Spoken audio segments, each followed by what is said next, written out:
نمائندہ خدا ہے اور صحابی نمائندہ ہے۔ توجہ، انبیاء کی تعداد کتنی ہے؟ بولو نا، 1,24,000۔ صحابہ کی تعداد کتنی ہے؟ 1,24,000۔ یہ تعداد ایک جیسی کیوں ہے؟ ذرا نکتے پہ غور کرنا۔ جو تعداد انبیاء کی ہے وہ تعداد میرے نبی کے اصحاب کی ہے۔ خدا نے میرے پیغمبر کو اعزاز دیا ہے، میرے پیغمبر دیکھ جتنے نمائندے میرے ہیں اتنے نمائندے تیرے ہیں، میں نے اگر تجھ پہ نمائندگی ختم کر دی ہے تو ان پہ تیری نمائندگی ختم کر دی۔ میرے بعد اگر تیرے بعد اگر میرا نمائندہ نہیں ہے تو ان کے بعد کوئی تیرا بھی نمائندہ نہیں ہے۔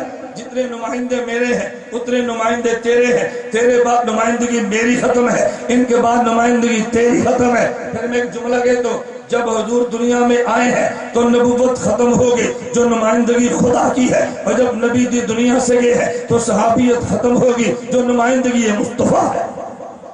حضور کے آنے پہ نبوت ختم اور حضور کے جانے پہ، بولو نا، حضور کے آنے پہ اور حضور کے جانے پہ جب آئے ہیں تو نبوت ختم، نمائندہ خدا کوئی نہیں آئے گا، اور جب حضور گئے تو پھر صحابیت ختم، اب نمائندہ مصطفیٰ کوئی نہیں آئے گا۔